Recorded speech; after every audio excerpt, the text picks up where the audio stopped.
Well, I wanted to talk to you guys and seek some advice on how to handle a situation that happened to me this week and how I might do better. So I posted to my Facebook that I wasn't feeling well, and my very, very religious nephew replied that I would never feel well until I accepted God into my life. Oh. And I reassured him that it was just a bug and that I'd feel good in a couple days, no God needed. The bug of Satan. He continued to, let's call it, testify about what God has done in his life and how I need to have him in mind. And he's just worried about my eternal soul.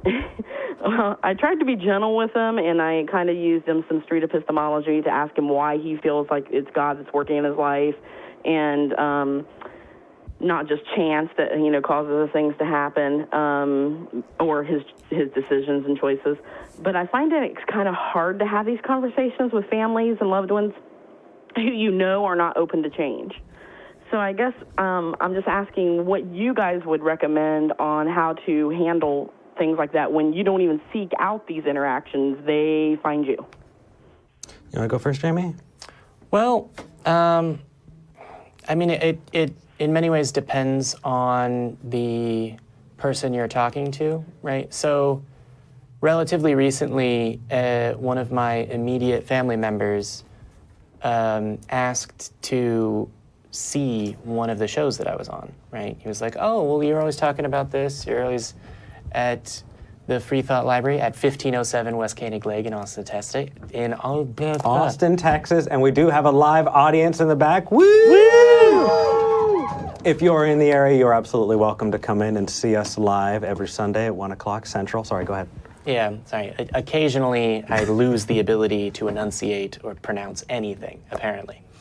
Your cousin's saying that you are spending a lot of time at the ACA.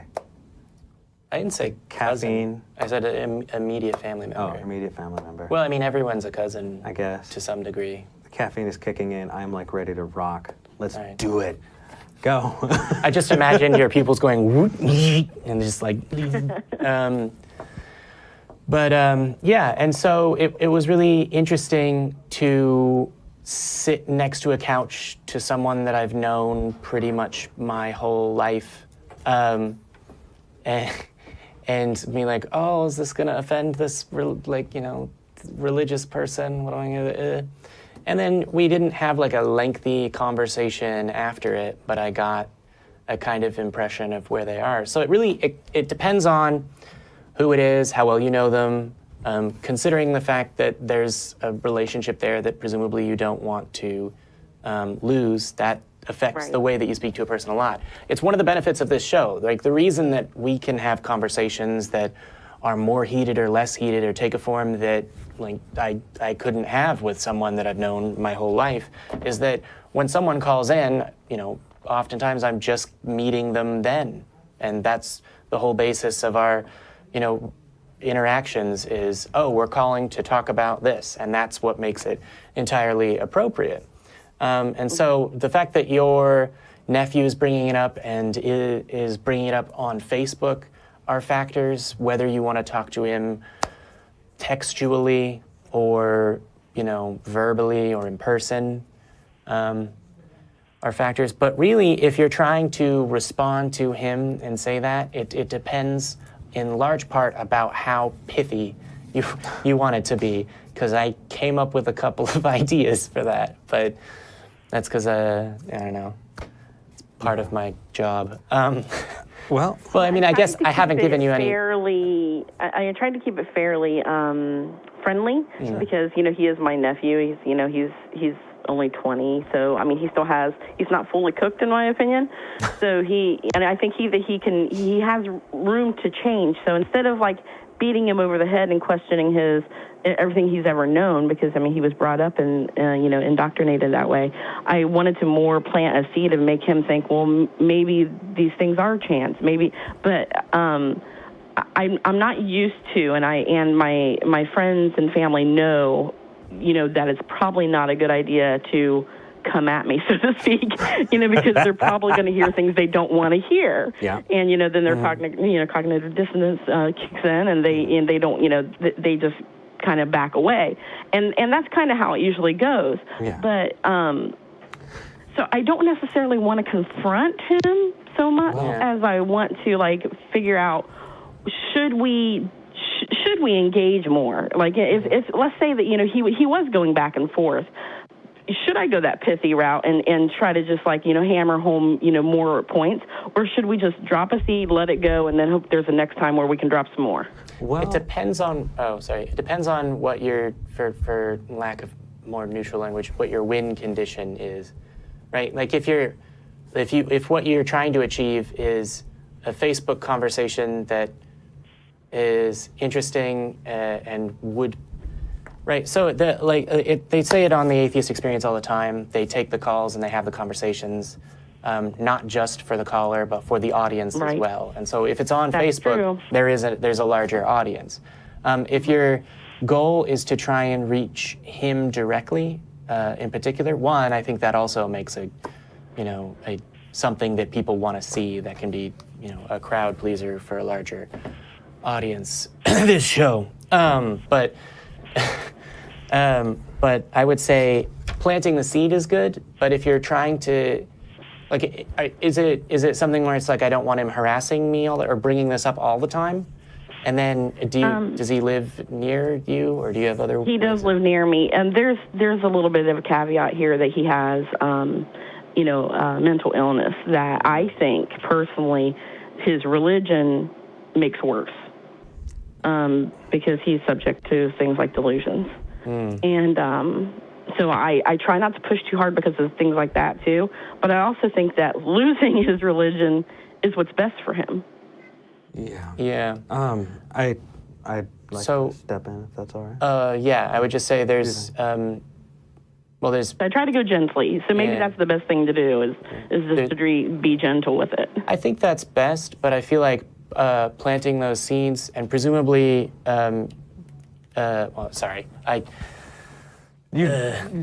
talk too much, Yeah. but I would say like presumably there was a diagnosis by a medical professional and Yes. highlighting how that as a means for people to know things like would be good. And I want to navigate this. I want to start off by saying, Jenny, you were a Christian, right? I was? Yes. Yeah. Yeah. I was. I only came out a few years ago, actually. That's awesome. Yeah. So I remember when I was a Christian, I didn't just show up and say the words and walk out. I was on fire for the Lord. I was in it. I really, truly believed it. And I really... and it wasn't only recently that I started remembering things that were kind of ongoing in the church, and a lot of them were just manufactured problems. And one of the big sayings is Christianity breaks your leg to sell you a crutch, right? Right. And it's not just the health thing. It's issues. There's so many different things wrapped around sexual repression that get brought up, and people say they're addicted to porn, or people are saying, they struggle with their thoughts and they're policing each other that way. You have support groups. I remember support groups as a teenage boy. All we could think about was sex. Come on, but it was a really big deal. It was a really big deal for us to stay away from things that were secular, to make sure that we weren't listening to music that was possibly backmasked with satanic verses, that we made sure that we looked for the 666 and all of the graphics and all of that. And I know it seems like I'm going off tangent with this, but where I'm getting with it is that it is completely within the Christian mindset, and it's not just Christian mindset, it's the religious mindset, that you are fundamentally broken.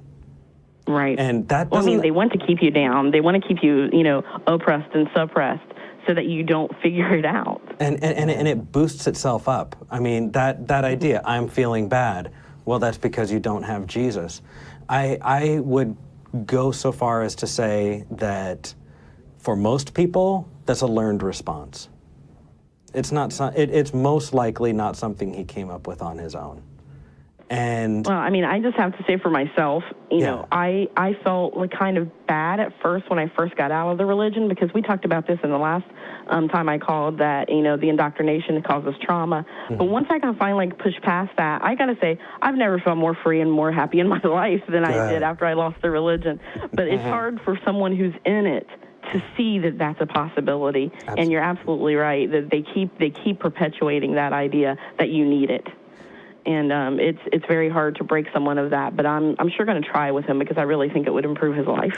I do, and I think suggestions would be to model what a rational mindset is. Definitely, when you see something, especially if it's ancillary to his cause, but uses, you know, skepticism to get there, talk about That's it. a very good idea. He's into rap music. He's you know, into that artistry, and I know there's some atheist rap.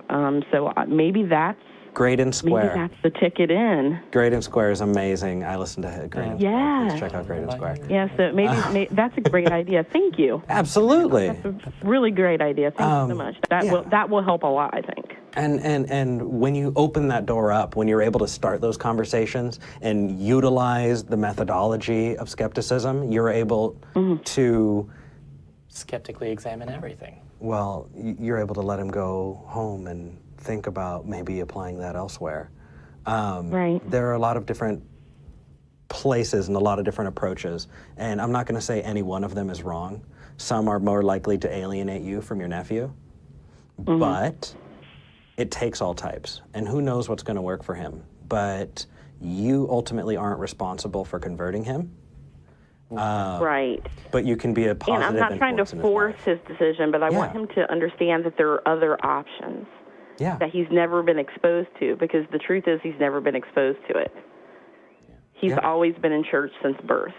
Oh yeah. Give it time. The age 20 years old is such a big age for learning about the world, and just those next couple of years, his peers are going to be partying. His peers are going to be, you know, opening up their worldviews, and so as long as you can help him spread out and see a couple things, he'll be able to take on a lot of that on his own too. Have him stand on the pier and look out at the ocean. And if anything, even if he does stay a Christian, it will help him empathize with non-Christians. And it'll help him get the tools to be able to navigate his life in a better way. So I really don't see any Even if he negatives. just stops thinking of people as lost souls into saying, okay, that person has holds another opinion than I do, would be a huge step. Yeah. Yeah. So rock on. And All right. I thank you guys so much. You gave me some great ideas, so I appreciate it. Yeah. Love you guys. Love you too. Bye. Bye. I would also say, in part of that conversation, I should have grabbed it before Janet hopped off, but I should not have hung up, but I'm sorry. No. You had no idea that I wanted to say something else, although that's usually a safe assumption. What I would say is that there was a point where you guys were talking about how the religion beats people down, and it's it breaks your leg to sell you a crutch, although really it tells you your leg is broken so that it can put it in a cast and sell you a crutch, and then when you say, well, I can't walk without this crutch, the explanation is, of course, that's because you're wearing this stupid cast. It's unnecessary. Really fleshing out that analogy. I'm on fire today. All right. I'm on fire for reason. But I would say that at one point there was the statement like, oh, they want to beat you down so that you don't figure it out. And I would say, I don't really think that for the most part that's like a decision or a thought process that's happening in the minds of believers. I feel like, I can't remember the author or the exact title, but it's like the faith virus. The God virus. The God virus. Dr. Darrell Ray. Yeah. The God really virus. good. And so like thinking of religions and these things as like entities that exist with self-preservation that in a way go through different kinds of evolution almost. I mean, that's the original meme theory, isn't it? Well, do you mean like as described by Dawkins? As described and Yeah. coined by Dawkins before it got taken over by the internet. Well, I mean, the different applications of the same word. Concept. Yeah. I mean, it's not like the internet was taking it over in the same way Oh that the no, concept of... I'm talking about your actual point of yeah. the I have a lot to say evolving about words concepts being pigeonholed. But yes, the evolving concept. So I don't think it's that like, oh, the pastor is trying to beat you down so that you stay necessarily, as much as that's the practice in the religion, because religions that don't have that practice die out. As a sort of like, oh, okay, well, this animal has claws and can run fast because that was necessary for it to stay alive. And, Okay. And to eat things. And now the cheetah is the fastest. Okay. I really got nothing to add, bro. Cool. That's just kind of like, you're not giving me any meat here. Yeah, I know. For a second, I was like, oh, he could say something, but he isn't because he wants me to... To flounder on air. Well, no, I was going to say to I would never do that to you. STFU. I would never do that to you. You might never do that to me on air, but...